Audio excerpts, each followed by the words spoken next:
آپ فرماتے ہیں کہ ابھی اس کے حضرت عمر فرماتے ہیں کہ وعدے میں 3 دن باقی تھے، میں حضور کے ساتھ تھا، وہ عالم تھا یہودیوں کا، تورات جانتا تھا، تو چوک میں اس نے کھڑا کر لیا اور کھڑا کر کے کہنے لگا نبی کریم صلی اللہ علیہ وسلم سے کہ میرے پیسے دیں۔ تو حضور صلی اللہ علیہ وسلم نے فرمایا کہ ابھی تو 3 دن باقی ہیں وعدے میں، انشاءاللہ وعدے پہ دے دیں گے۔ میں نے جو مضمون چھیڑا ہے وہ میں نے مکمل کرنا ہے، آپ میری بات پہ توجہ کرنا۔ میں کہہ چکا ہوں کہ حضور کو دادا سے بڑا ہی پیار ہے۔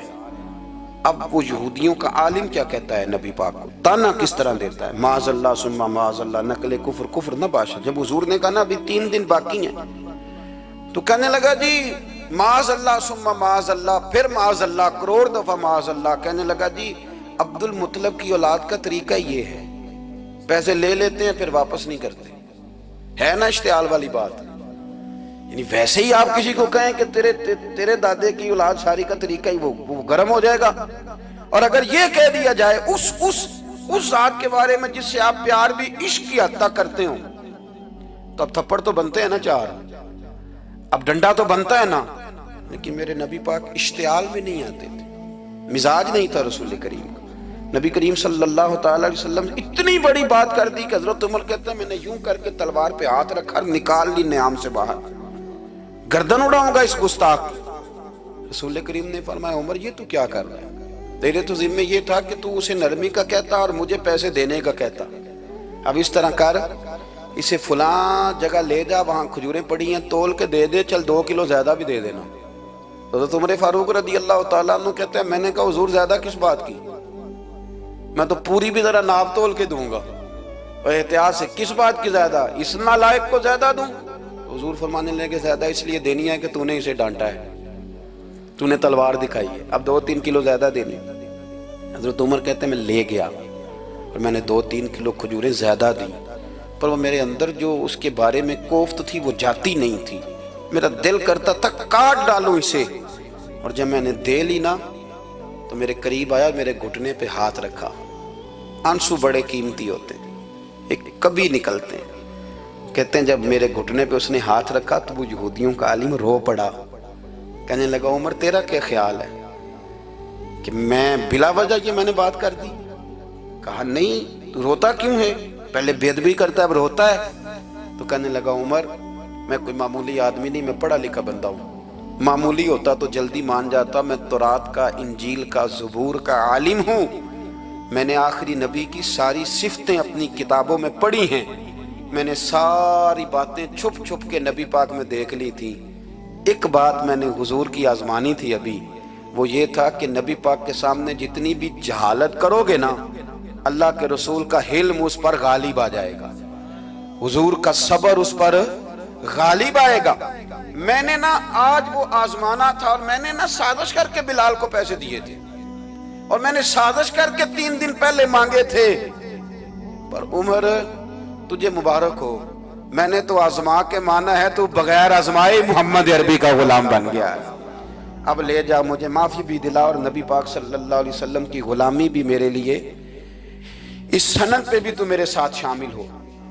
زندگی میں اشتعال نہ اپنے آپ کو آنے دے۔ لوگ دنیا میں باتیں کرنے آئے ہیں، اور باتیں کرنے والے رہ جایا کرتے ہیں، باتیں کرنے والے، میری بات کی سمجھ آ رہی ہے، اور کام کرنے والے وہ کر جاتے ہیں۔ اگر آپ باتوں پہ آپ وقت گزاریں گے تو رہ گئے۔ اشتعال، وکیلوں کو بھی یہاں اشتعال آتا ہے، یہاں ڈاکٹروں کو بھی اشتعال آتا ہے، یہاں فلانے کو بھی اشتعال آتا ہے، یہاں بھئی آپ کس چکر میں پڑ گئے؟ اگر آپ کو اشتعال ہی آنا ہے، آپ دیکھیں نا اہل طائف نے نبی پاک کے ساتھ کیا کیا۔ تاریخ میں نا کچھ الفاظ ایسے ہیں جو پڑھے نہیں جاتے۔ جب انہوں نے کہا کہ معاذ اللہ آپ نبی ہیں جو دروازہ دروازہ گھوم رہے ہیں، آپ نبی ہیں جن کے ساتھ لشکر ہی کوئی نہیں، پیسے ہی کوئی نہیں، آپ ہیں، اتنے سخت جملے، پھر پتھر بھی مارے۔ اشتعال تو 1.5 منٹ میں آ جاتا بندے کو، اور ہمارے ہاں تو رہ بھی صرف اشتعال ہی ہے، صرف اشتعال ہی ہے، جس کو دیکھو اسے اشتعال ہے، ادھر بھی لڑائی، ادھر بھی دنگا، ادھر بھی فساد۔ بھئی آپ چھوڑیں۔ رسول کریم علیہ السلام کو حضرت زید بن حارثہ نے کہا حضور دعا کریں یہ تباہ ہو جائے، نبی پاک نے فرمایا لفظ حدیث کے، فرمایا لم ابعث لعانا، فرمایا میں کو تانے دینے والا بن کے آیا ہوں؟ میں وہ ہوں جو تانا زنی کروں گا، بددعا دوں گا انہیں؟ فرمایا انما بعثتُ ہادیاً و رحمہ، فرمایا میں تو رحمت بن کے آیا ہوں اور لوگوں کو ہدایت کا راستہ دکھانے کے لیے آیا ہوں۔ زندگی میں کبھی بھی اشتہار، ایک بات اور کرنی ہے آپ سے، اس پر بھی آپ نے خاص توجہ کرنی ہے، جو ہمارے لیے سرکار کی محتاجی میں سے خیرات ہم نے لینی ہے، وہ یہ ہے کہ نبی پاک صلی اللہ علیہ وسلم کو نا قرآن مجید نے حریص کہا۔ اللہ اکبر، یہاں شاید آپ مجھے کہہ دیں تو میں ناراض ہو جاؤں، لیکن قرآن نے کہا حریص علیکم بالمؤمنین رؤوف الرحیم۔ اللہ کرے کہ ہم قرآن کے الفاظ پر غور کریں۔ حریص علیکم، اے میرے محبوب کے غلاموں، نبی پاک صلی اللہ علیہ وسلم نا تم پر حریص ہیں، یعنی تمہاری بھلائی چاہنے میں جلدی کرتے ہیں، تمہاری بھلائی چاہنے میں۔ یہ ایسے الفاظ ہیں کہ اس سے بڑھ کر میں ان کا معنی نہیں کر سکتا، اگرچہ علماء تفسیر نے حریص علیکم کے کئی معنی بیان فرمایا محبوب کو جلدی ہے۔ بیٹا بھی اماں سے کہتا ہے اماں آہستہ آہستہ ہی میری ترقی ہوگی نا۔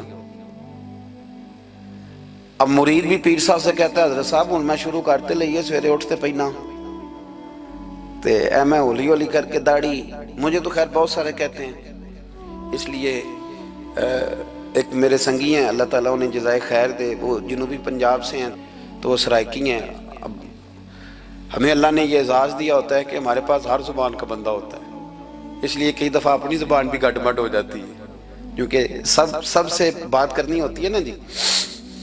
تو مجھے کہنے لگے ایک دن فون کر کے پیر صاحب مبارک ہو گئے، میں نے کہا جی خیر مبارک، کیا ہوا؟ کہنے میں ان چھوٹی چھوٹی داڑھی رکھ لئی اللہ دے فضل نہ۔ میں کہا چلو میں تیری مبارک قبول کیتی تو مہربانی کری انہوں کھاد شاد باندھا رہی تاکہ تھوڑی بڑی بھی ہو ہی جائے کہ مبارک ہوئے۔ میں چھوٹی چھوٹی، میں کہا چلو اللہ کریم خیر کرے گا بڑی بھی ہو جائے، حالانکہ داڑھی کا کوئی وزن ہی نہیں ہوتا، کیا ہوتا ہے نہ چھوٹی کا نہ بڑی کا، اللہ سمجھنے کی توفیق عطا فرمائے۔ باہر کیا جو بات عرض کرنی ہے اس کی طرف آتا ہوں آپ حضرات سے۔ حریص علیکم، بھئی ہر بندہ کہتا ہے میں آہستہ آہستہ چلوں گا، لیکن نبی پاک صلی اللہ تعالی علیہ وسلم نے شوق رکھتے میری امت کو جلدی سے خیر ملے، جلدی سے۔ آپ دیکھیں نا ہم نے نا اصل میں سنی تقریریں، سنانے والوں نے سنا دیں، بس وہ ٹھیک ہے ایک نظام ہے، لیکن کبھی کبھی نا ہم الجھ جاتے ہیں، اڑ جاتے ہیں کہ یار ایسے بھی ہوتا ہے۔ نبی پاک جلدی کرتے ہیں اپنی امت کو خیر دینے میں، جلدی۔ حضرت ابو ہریرہ نے حافظہ مانگا تو فٹافٹ دیا حضور۔ حضرت جابر ابن عبداللہ نے کہا حضور گھر میں غربت ہے تو فرمایا یہ کلو لے جا، کھول کے نہ دیکھنا کھجوریں، کھاتا رہنا ختم کوئی نہیں ہوں گا۔ جس نے جو مانگا نا جو ذرا جلدی کر کے، مرنا ہے پھر قبر میں جانا ہے، پھر قیامت تک قبر میں لیٹنا ہے، پھر قبر سے اٹھنا ہے۔ وَإِذَا الْقُبُورُ بُعْثِرَتْ عَلِمَتْ نَفْسٌ مَا قَدَّمَتْ وَأَخَّرَتْ، پھر وہاں سے اٹھ کے حساب دینا ہے، حساب کے بعد جنت دوزخ کا فیصلہ ہونا ہے۔ اور میرے نبی پاک صلی اللہ علیہ وسلم کو بڑا شوق ہے امت جلدی جلدی جنت میں جائے، لہذا فرمایا ابو بکر تو بھی جنتی ہے۔ حضور وہ قبر، وہ اٹھنا، وہ حساب کتاب، فرمایا میں جانوں اللہ جانے۔ عمر تو بھی جنتی ہے، عثمان بھی جنتی ہے، علی بھی جنتی ہے، طلحہ بھی جنتی ہے، زبیر بن عوام بھی جنتی ہے، طلحہ بن عبید اللہ بھی جنتی۔ 10 بندوں کو نہ کھڑے کھڑے جنت۔ امام حسن اور حسین پیچھے کھیل رہے تھے تو پوچھ لیا کسی نے حضور یہ 10 تو جنتی ہیں، تو فرمایا جو پیچھے ہیں، تو کہا سید الشباب اہل الجنہ، یہ جنتی ہیں اور یہ جنتیوں کے سردار ہیں۔ آپ ذرا پلٹ کے دیکھ لیں کس طرح حضور نے، اور یہ اس شوق کو آپ سمجھیں، ہمیں تو شوق ہی کوئی نہیں، اب یقین کریں نہیں شوق، زیادہ سے زیادہ شوق ہوگا تو اپنے بیٹے کے حق میں ہوگا کہ جلدی جوان ہو جائے، اور اس میں بھی ہماری ڈبل لالچ ہوتا ہے کہ بچہ جوان ہو جائے اور میں کبھی بوڑھا بھی نہ ہوں، یہ بھی جوان ہو جائے اور میں بھی جوان ہی رہوں، بھئی یہ تو نہیں نہ ہو سکتا۔ اگر وہ جوان ہوگا تو پھر آپ کو بوڑھا ہونا پڑے گا، لیکن ہمارا ڈبل لالچ ہے کہ یہ بھی جوان ہو جائے اور میں بھی جوان ہی رہوں، یہ ہو سکتا؟ نبی پاک صلی اللہ علیہ وسلم نے فرمایا، آپ ذرا غور کریں، فرمایا وہ پیر رومہ ہے جو خرید کے دے دے گا میں اسے جنت کی بشارت دیتا ہوں۔ فرمایا جو مسجد بنائے گا میں گارنٹی دیتا ہوں اپنے لیے جنت میں مکان بنا لے گا۔ میرے رسول کریم علیہ السلام جنت کو آسان کرتے چلے گئے، فرمایا دو چیزوں کی ضمانت دے دے، زبان اور شرمگاہ کا غلط استعمال نہ کرنا، میں تجھے گارنٹی دیتا ہوں کہ رب تجھے بغیر حساب کتاب جنت عطا کر دے گا۔ جلدی کے ساتھ حضور نے یہ شوق پیدا کیا۔ ہمارے ہاں نا ہر معاملے میں تیزی ہے، امیر راتوں رات ہونا ہے، حسین راتوں رات ہونا ہے، اور بادشاہ بھی نیک ذرا آہستہ آہستہ ہو کے کرنا ہے، آہستہ آہستہ آہستہ آہستہ۔ اور تو ہر ویلے مسیطے بہ رہے ہیں تو اور کتے بھئی ہے جی؟ بھئی مسجد اللہ کا گھر ہے، تیرے گھر بیٹھتے تو 2-3 دن زیادہ بیٹھتے، تو نے کہنا تھا کوئی اور کام بھی کریا کر، اللہ کے گھر بیٹھے ہیں تو یہاں بھی تجھے اعتراض ہے، کدھر جا کے بیٹھے، کدھر بیٹھے جا کے؟ ہمارا ایک پیر بھائی تھا، اللہ اکبر، تو حضرت صاحب کے پاس آ کے نا کسی نے شکایت لگائی اس کی کہ اس کے گھر والے کہتے ہیں دیار والے پیران کو لے بیٹھا رہنا ہے، تو سب آسفہ ہے، فرمان لگے ایک باری پھر گل کری، کہتا جو کہتے ہیں ہر وقت پیروں کے پاس بیٹھ رہتا ہے، فرمایا یار بڑا مزہ ہے، ایک باری پھر کری۔ تو وہ جب حضرت صاحب کو مزہ آتا تھا تو ہمیں مفت میں ہی آنا شروع ہو جاتا تھا۔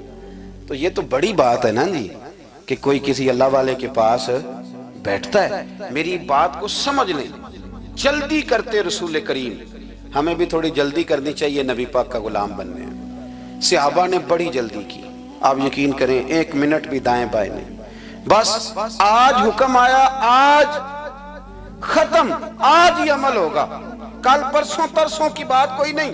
ساری دنیا جاتی ہے نا مدینہ شریف اور جا کے دیکھتی ہے مسجد قبلتین، 2 قبلوں والی مسجد، یار بڑا مشکل کام ہے، بڑا مشکل کام ہے۔ لوگ کہتے ہیں پہلا تسی انجان دے سو، اب یہ کہنا شروع کر دیا بڑا مشکل کام ہے۔ حضور نے 4 رکعتوں والی نماز 2 ادھر منہ کر کے پڑھائی اور پھر 2 رکھتے ہیں، اور یار مشکل ہے کام، بڑا مشکل۔ یہاں تو میرے بھائی پگڑی کا سٹائل بدل ناراض ہو جاتے ہیں، اور میرے رسول کریم صلی اللہ علیہ وسلم نے کعبے کا رخ ہی پھیر لیا تو سلام کے بعد صحابہ نے سوال نہیں کیا۔ کسی نے پوچھا کل تم نے 2 ادھر پڑھی تھی، آج 2 ادھر پڑھی، انہوں نے کہا ہم نے قبلہ نہیں دیکھا، ہم نے تو یہ دیکھا امام کدھر جا رہا ہے۔ حاجیو آؤ شہنشاہ کا روضہ دیکھو، کعبہ تو دیکھ چکے اب کعبے کا بھی کعبہ دیکھو۔ جلدی کریں، وقت بڑا تھوڑا ہے، بیماری فٹافٹ آ جاتی ہے کچھ پتہ نہیں چلتا، کمزوری فٹافٹ آ جاتی ہے کچھ پتہ نہیں چلتا، بہت سارے حالات ہیں جو جلدی خراب ہو جاتے ہیں۔ نبی پاک صلی اللہ تعالیٰ علیہ وسلم نے نا اپنی امت کو بڑی ساری خیر اللہ سے لے کے دی، ہمارا دین بڑی جلدی مکمل ہوا، 23 سالوں میں مکمل دین حضور نے ہمیں عطا فرمایا۔ اور پھر ایک اور مزے کی اور لطف کی بات یہ کہ ایک ہے کہ جنگیں بھی ہو رہی ہیں، ہم کہتے ہیں جی آرام سے بیٹھیں گے تو دین کی بات کریں گے، جنگیں بھی جاری ہیں، بدر ہے، احد ہے، آخر دم تک۔ جس دن سرکار کا وصال ہوا اس دن بھی نبی پاک صلی اللہ علیہ وسلم نے لشکر روانہ کیا، اس دن بھی لشکر روانہ کیا، جنگیں بھی ہو رہی ہیں، اور ساتھ ساتھ رسول پاک نماز، عبادت، تہجد، مسواک، شریعت، دین، تقوی، پرہیزگاری، ان ساری باتوں کا درس بھی بیان فرما رہے ہیں۔ ہم کہتے ہیں جی وہ فلانے حالات ٹھیک ہو جائیں گے کاروباری تو پھر میں مسجد ہوں، بھئی حالت جنگ میں بھی جنگ بھی چلتی رہتی تھی، تہجد بھی چلتی رہتی تھی، وہاں یہ حال تھا کہ وہاں پریشانی بھی چلتی رہتی تھی اور درود و سلام بھی چلتا رہتا تھا۔ میرے رسول کریم صلی اللہ علیہ وسلم کے غلاموں، اپنے زندگی میں ناکام وہ لوگ وہ جنہوں نے وقت ضائع کیا، وقت نہیں ضائع کرے۔ ایک آدھ بات حضور غوث پاک کی عرض کرتا ہوں، حضور غوث پاک رضی اللہ تعالیٰ عنہ نے نبی پاک صلی اللہ علیہ وسلم کی اتباع میں وقت گزارا ہے۔ کچھ بندے اللہ کے بڑے خاص ہوتے ہیں، حضور غوث پاک رضی اللہ تعالیٰ عنہ کو اللہ نے اعزاز عطا فرمایا، شان عطا فرمائی کہ غوث اعظم درمیان اولیاء جو محمد درمیان انبیاء۔ اس طرح نبیوں میں رسول کریم کا مقام ہے نا، اس طرح ولیوں میں غوث پاک جیلانی کا مقام ہے۔ حضور غوث پاک رضی اللہ تعالیٰ عنہ کو اللہ نے کئی اعزازات دیے، سب سے بڑی بات یہ کہ اللہ نے انہیں کرامات عطا کی۔ کرامت دین کا پورا ایک حصہ ہے۔ ہمارے یہاں نا لوگ کہتے ہیں اخلاق بیان کریں جی، وہ کہتے کیا تھے، کرامت کیا ہوتی؟ بھئی کرامت تو قرآن پاک نے بیان فرمائی۔ آصف بن برخیا جناب بلقیس کا، ملکہ بلقیس کا تخت لائے تھے، یہ اللہ نے کیوں آیت نازل کی قرآن پاک میں؟ وہ قصہ کہانی ہے کہ وہ جی تخت لائیں، یہ کیوں بیان کی؟ اور تخت آیا کس طرح آیا؟ انہوں نے کہا کہ آنکھ جھپکنے سے پہلے آ جائے گا. پھر آیا کہ نہیں آیا؟ ان سے پوچھا یہ کیسے آیا؟ کہنے لگے ھذا من فضل ربی. او سنگیو، صرف حضرت سلیمان علیہ السلام کا امتی تخت لا سکتا ہے، نبی پاک کا غلام نہیں لا سکتا؟ یار آپ نے کرامت کا انکار کر کے اپنے آپ کو کمزور کر لیا. اور نہیں جی نہیں، یہ کیسے ہو؟ کیا مطلب ہے اس کا؟ آپ سورہ نمل روز پڑھیں اور جناب سلیمان علیہ السلام کے امتی کی شان بیان کریں کہ وہ آنکھ جھپکنے سے پہلے 80 گز اونچا، 80 گز چوڑا، 80 من وزنی تخت آنکھ جھپکنے سے پہلے لے آئے. کسی بندے کا ایمان خراب نہیں ہوتا. اور میرے غوث پاک جیلانی، یہ وہ بندے ہیں جن کے بارے میں نبی پاک نے فرمایا کہ میری امت کے علماء بنی اسرائیل کے نبیوں کی طرح ہیں، امتیوں کی طرح نہیں. کن کی طرح؟ نبیوں کی طرح، نبیوں کی طرح. حضرت غوث پاک رضی اللہ تعالیٰ عنہ، ہم کو ملانگ لوگ نہیں ہیں الحمدللہ تعالیٰ. ہم تو غوث پاک کی کرامت بھی مانتے ہیں پر قرآن و سنت کی اینک لگا کے مانتے ہیں. یہ میری بات سمجھ لیں. حضرت غوث پاک رضی اللہ تعالیٰ عنہ طالب علموں کو سبق پڑھا رہے تھے، تو سبق پڑھاتے پڑھاتے نا ہاتھ آگے بڑھایا تو اچانک ہاتھ واپس آیا تو گیلا ہو گیا تھا سارا. تو شاگرد بھی بڑے سیانے ہوتے ہیں، انہوں نے سبق چھوڑ دیا، استاد جی کے گیلے بازو کو دیکھنا شروع کیا. حضور یہ کیا ہے؟ تو غوث پاک بھی غوث پاک تھے. ہر بندے کا ہاضمہ اتنا اچھا نہیں ہوتا کہ اس کو ہر بات ہضم ہو جائے. کئیوں کو بد ہضمی بھی بڑی سخت ہوتی ہے، کھٹے کھٹے ڈکار آتے ہیں بات سن کے، کانوں سے دھواں بھی نکلتا ہے کئی دفعہ. تو انہوں نے پوچھ لیا فٹافٹ کہ حضور یہ کیا ہوا؟ تو غوث پاک کو پتا تھا کہ سب کا ہاضمہ ٹھیک ہے. میاں صاحب نے بھی کہا تھا خاصاں دی گلامہ آگے نہیں مناسب کرنی. اگلا شعر میں نہیں یہ پڑھنا کیونکہ زیادہ ڈاڈ ہے تو میں ادھر ہی رہتا ہوں. اتنا ہی کافی ہے کہ خاصاں دی گلامہ آگے نہیں مناسب کرنی. انہوں نے کہا حضور یہ کیا ہے؟ تو آپ فرمانے لگے تمہارے والی بات نہیں. اللہ اکبر. ابھی سبق پورا ہو رہا تھا تو بندے دوڑے دوڑے آ گئے اور انہوں نے نعرے لگانے شروع، یا غوث یا غوث یا غوث. لوگ کہتے ہیں غوث پاک سے ملتا نہیں. میں کہ ٹھیک ہے انہوں نہیں نہ ملیا، جنہوں ملیا اس تے رولا پانا نہ بڑا ملیا بڑا ملیا بڑا ملیا. اپنا اپنا معاملہ نا. کسی نے کہا حضور کچھ نہیں دیتے، تو کسی نے کہا میرے کریم سے گر قطرہ کسی نے مانگا، دریا بہا دیے، در بے بہا دیے. جس کو ملا ہے وہ تو شور کرے گا. تو تھوڑی دیر کے بعد ہی بندے پہنچ گئے. انہوں نے آ کے یا غوث کے نعرے بھی لگائے، وہ مچلے بھی، وہ روئے بھی، وہ قدم بھی چومے، اپنے مقدر پہ ناز بھی کیا. شکر ہے اللہ کا، اللہ نے ہمیں آپ کا غلام بنایا، شکر ہے. تو طالب علموں نے پوچھا ہوا کیا؟ کہنے لگے کشتی میں بیٹھے تھے تو ڈوبنے لگی تھی. تو ہم نے کہا کہ ہم تو غوث پاک کے ماننے والے ہیں. تو پھر حضور غوث اعظم کا دست مبارک نمودار ہوا ہے اور کشتی کو پکڑ کے کنارے لگا دیا ہے، کشتی کو پکڑ کے کنارے لگا دیا ہے. ایک قریب کہنے لگا یہ کیسے ہو سکتا ہے؟ تو دوسرا اس کی کمر پہ تھپکے دے کے کہنے لگا ویسے ہی ہو سکتا ہے جیسے آصف بن برقیہ کے ساتھ ہوا تھا، بالکل ویسے ہی ہو سکتا ہے. سیدنا غوث اعظم کی کرامات اتنی متواتر کے ساتھ ہیں کہ ملا علی قاری فرماتے اتنی تو کرامتیں سنی نہیں اتنی غوث پاک کو اللہ نے عطا فرمائی. رب کریم نے انہیں درجہ دیا، وقار دیا، ان کی دعاؤں کو قبولیت دی. اللہ نے انہیں اعزاز کے ساتھ نوازا، اللہ نے ان پر فضل فرمایا. ایک تاجر تھا تو ملک شام جاتا تھا اکثر تجارت کرنے کے لیے، مال کما کے لاتا، غریبوں کی بھی مدد کرتا، مدارس کی، مساجد کی، سب جگہ جہاں دین کی ضرورت ہوتی پہنچتا. ایک بغداد میں اور درویش بھی گزرے جن کا نام شیخ حماد ہے، وہ بھی بڑے درویش تھے. وہ تاجر شیخ حماد کے پاس گیا، کہنے لگا میرے لیے دعا کر دے، میں جا رہا ہوں سفر کے لیے. تو انہوں نے کہا میں صبح بتاؤں گا. استخارہ کیا صبح، کہنے لگے نہ جانا، تیرا مال بھی لٹ جائے گا اور تو قتل بھی ہو جائے گا. وہ بڑا پریشان ہوا، حضور غوث پاک کے پاس گیا، کہنے لگا حضور وہاں بھی میں نے کہلا بھیج دیا ہے، سامان میرا پڑا ہے، جاؤں گا نہیں، پیمنٹ نہیں کروں گا، ملے گا نہیں تو خسارہ ہو جائے گا، مہربانی فرمائے. غوث پاک نے مراقبہ کیا اور میں تو جا اللہ خیر کرے گا، تو جا اللہ خیر کرے گا. مرید کا عمل کے یقین، پیر کا عمل کے یقین. چلے آپ فیصلہ کر لیں تو میں آگے بڑھتا ہوں. حضرت غوث اعظم رضی اللہ تعالیٰ عنہ نے مرید سے کہا تو جا اور اللہ خیر کرے گا. وہ گیا کہتے میں نے پیمنٹ کی، مال لیا، واپس آیا، گھوڑوں کا سفر تھا، رستے میں رات کو ایک جگہ سویا، خواب دیکھتا ہوں، خواب میں ڈاکو آ گئے، انہوں نے پہلے مال لوٹا، پھر مجھے قتل کیا، اور جب میرے گردن پر انہوں نے خنجر چلائی، خواب دیکھ رہا ہوں تو میری فٹافٹ آنکھ کھل گئی، اور جب میری آنکھ کھلی تو میں اسی وقت ہی رخت سفر باندھا، سر پٹ گھوڑے دڑائے، کچھ رات کو کچھ دن کو، سویرے بغداد پہنچ گیا۔ کہتے خیال تھا کہ پہلے غوث پاک کے پاس جاؤں گا، لیکن پہلے شیخ حماد سے ملاقات ہو گئی، میرا چہرہ دیکھا، پریشان تو دیکھ کے مسکرائے، فرمانے لگے بھی تیرا پیر بڑا شاندار ہے، تیرا پیر بڑا شاندار ہے، وہ کام جو حقیقت میں ہونا تھا نا، حقیقت میں انہوں نے دعا کی ہے تو رب کریم نے اسے خواب بنا دیا ہے، ان کی دعا کی برکت سے اللہ نے اسے۔ اب میں بات مضبوط کرنا چاہتا ہوں تو میں ایک حدیث پاک بھی پڑھ دوں۔ لوگ کہیں گے جی مرنے والا بھی بڑھ جاتا ہے، عمر بھی بڑھ جاتی ہے، مشکات کی حدیث ہے، ترمذی میں بھی موجود ہے، نبی پاک صلی اللہ علیہ وسلم نے فرمایا اگر تم چاہتے ہو رزق بھی بڑھ جائے، عمر بھی لمبی ہو جائے، تو اپنے رشتہ داروں سے اچھا سلوک کرو۔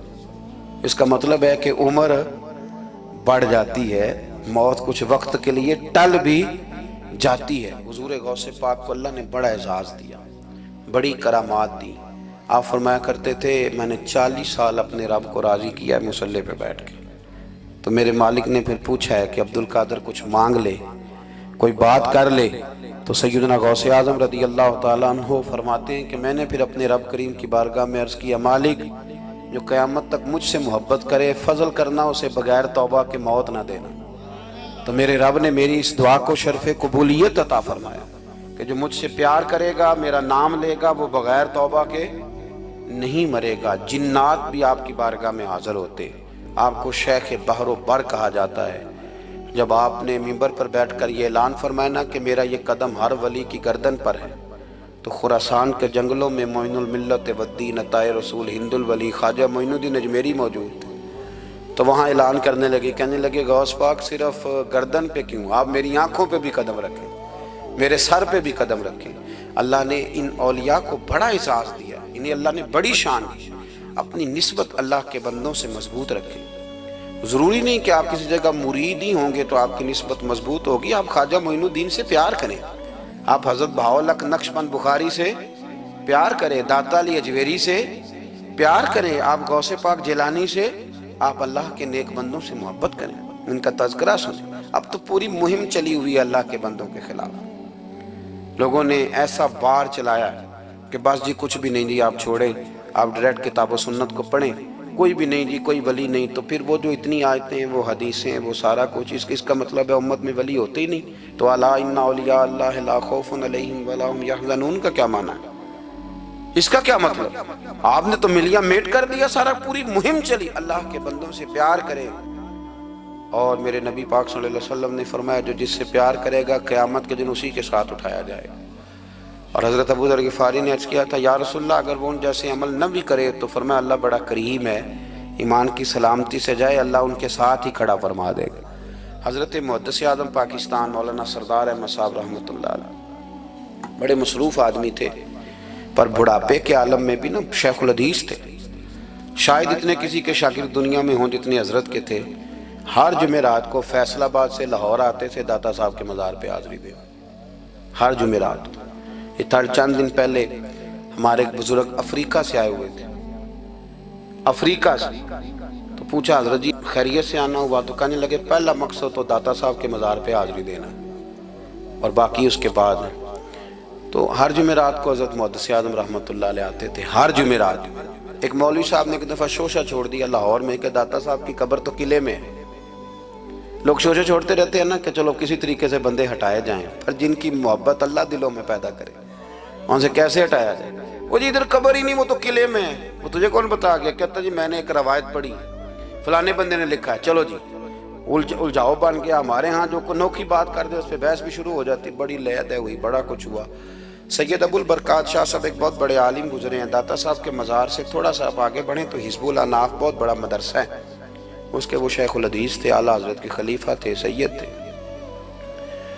حضرت مولانا سردار احمد صاحب اسپیشل فیصل آباد سے آئے، سید صاحب کو وہاں سے ساتھ لیا، داتا صاحب کی مسجد کا سپیکر کھولا اور کھول کے فرمانے لگے جس بندے کو شک ہے نا کہ داتا صاحب یہاں موجود نہیں، قلعے میں ہیں، وہ آ جائے، میں داتا صاحب کو آواز دوں گا، داتا صاحب قبر سے بول کے کہیں گے میں اندر ہی ہوں، آ جائے، میں آواز دے۔ بات ویسے کافی بڑی ہے، آپ کے اگر ذوق اس پر توجہ دے تو داتا صاحب اندر سے بولیں گے اور کہیں گے کہ نہیں میں یہی ہوں۔ وہ سید صاحب کہتے ہیں کہ مینوں تساں ایک گھر تے نہیں دسی یہ گل، ساتھ ہی لے آئے ہو، وہ گھر میں بھی بتانا تھا۔ اور کہتے ہیں جبہ کھینچ کے نا محدث اعظم کا، کہنے لگے مولانا آپ نے بڑا دعویٰ کر دیا ہے، بڑا دعویٰ کر دیا آپ کہ داتا صاحب اندر سے بولتے، بڑا دعویٰ ہے۔ مولانا سردار احمد صاحب فرمانے لگے سید صاحب اپنی مرضی سے نہیں کیا، داتا صاحب سے پوچھ کے کیا ہے، داتا صاحب نے مجھے کہا ہے تو آواز دینا اور میں اندر سے بول پڑوں گا۔ فرمایا میں کل شام تک ادھر بیٹھا ہوں، جس کا دل کرے وہ آئے، میں انشاءاللہ تعالی آواز دوں گا اور علی بن عثمان حجویری قبر کے اندر سے بولیں گے، لیکن چونکہ پیچھے کرم تھا نا لہذا آیا کوئی بھی نہیں، پہنچا کوئی بندہ۔ تو یاد رکھیں اللہ کے بندوں سے پیار کریں۔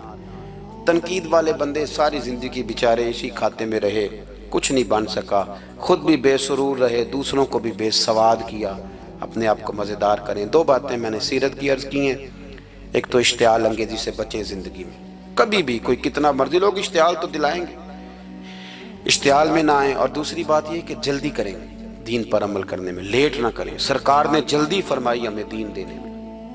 اور پھر ایک بات میں نے آپ کی خدمت میں یہ عرض کی ہے کہ اللہ کے ولیوں سے پیار کریں، اللہ ہمیں سمجھنے کی توفیق عطا فرمائے۔